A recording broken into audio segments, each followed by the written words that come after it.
सेना में जल्द से जल्द अहीर रेजिमेंट का गठन किया जाए। जिस दिन इस रेजिमेंट का गठन होगा उस दिन चीन की रूह कांप जाएगी।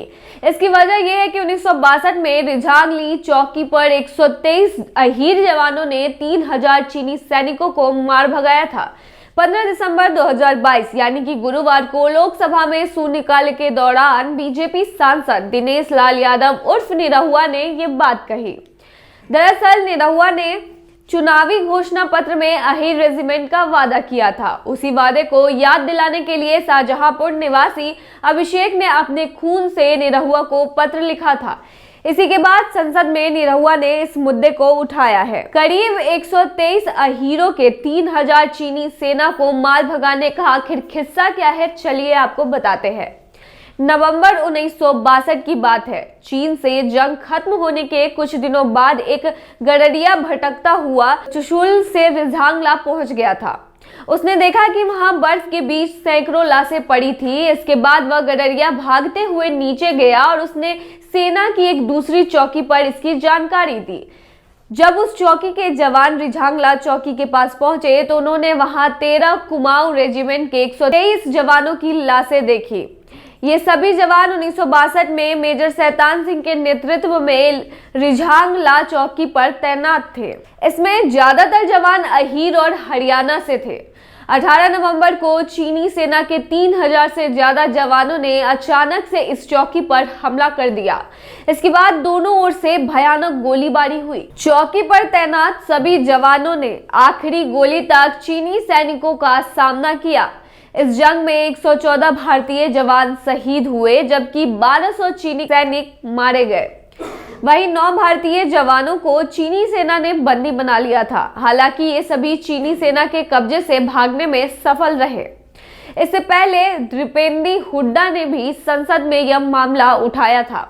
निरहुआ ने पहली बार अहीर रेजिमेंट की मांग नहीं की है, बल्कि इससे पहले भी रोहतक से कांग्रेस सांसद दीपेंद्र सिंह हुड्डा ने संसद में ये मांग उठाई थी। उन्होंने कहा था जब जब देश पर आक्रमण हुआ तब तब जय यादव जय माधव के नारे की गूंज के साथ अहीर भाइयों ने अपना बलिदान दिया। अब समय आ गया है कि भारतीय फौज में अहीर रेजिमेंट की स्थापना की जाए। इसके अलावा 2018 में इसी मांग को लेकर संयुक्त अहीर रेजिमेंट मोर्चा ने 9 दिनों तक भूख हड़ताल भी किया था।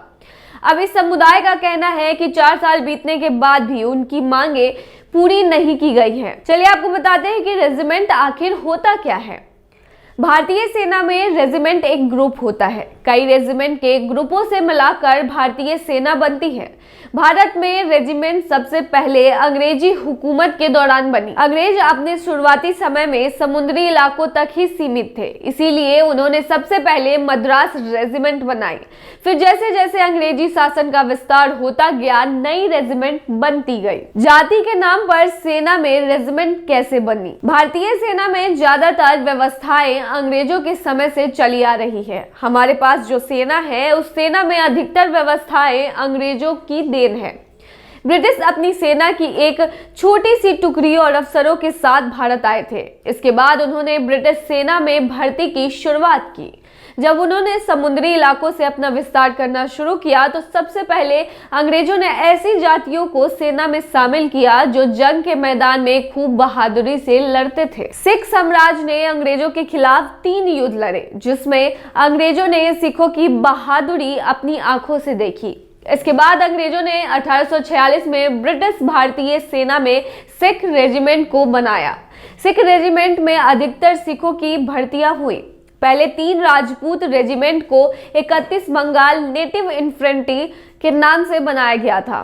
इसके बाद इस रेजिमेंट के दूसरे कप्तान सैमुअल किलपैट्रिक के नाम पर बंगाल नेटिव को किलपैट्रिक की पलटन कहा जाने लगा।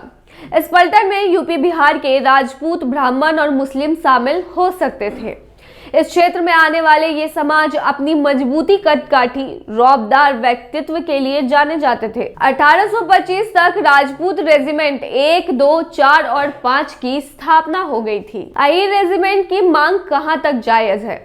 दरअसल 4 फरवरी से दिल्ली गुरुग्राम सीमा पर संयुक्त अहीर मोर्चा के बैनर तले बड़ी संख्या में लोग अहीर रेजिमेंट की मांग कर रहे हैं। अहीर रेजिमेंट का समर्थन करने वाले लोगों का तर्क है कि 70 साल से अहीर समुदाय ने देश के लिए कई बलिदान दिए हैं।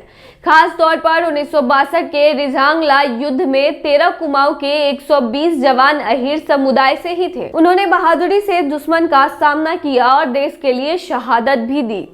अहीर रेजिमेंट की मांग करने वाले लोगों का कहना है कि अहीर रेजिमेंट बनाकर शहादत देने वाले लोगों को सही सम्मान दिया जाए, लेकिन डिफेंस एक्सपर्ट पीके सहगल ने इस मांग को पूरी तरह से राजनीति से प्रेरित बताया है। उन्होंने कहा कि राजनीतिक पार्टियों के लोग देश और समाज को किसी न किसी तरह बांटना चाहते हैं। सेना में कभी कोई ऐसी मांग न तो की गई है और ना ही होगी।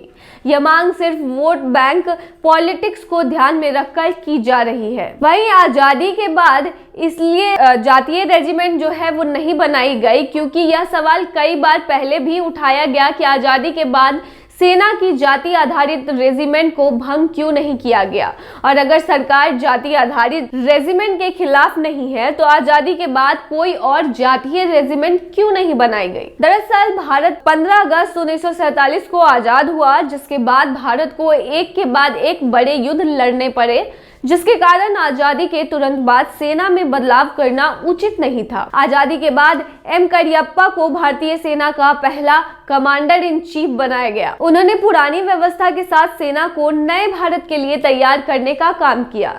इसके लिए एम करियप्पा ने नेशनल कैडेट कोर को मजबूत किया, साथ ही टेरिटोरियल आर्मी का भी गठन किया। हालांकि आजादी के बाद सबसे बड़ा सुधार brigade of the guards mechanised infantry को माना जाता है। इसमें किसी धर्म, जाति और समुदाय के आधार पर भर्तियां नहीं की जाती।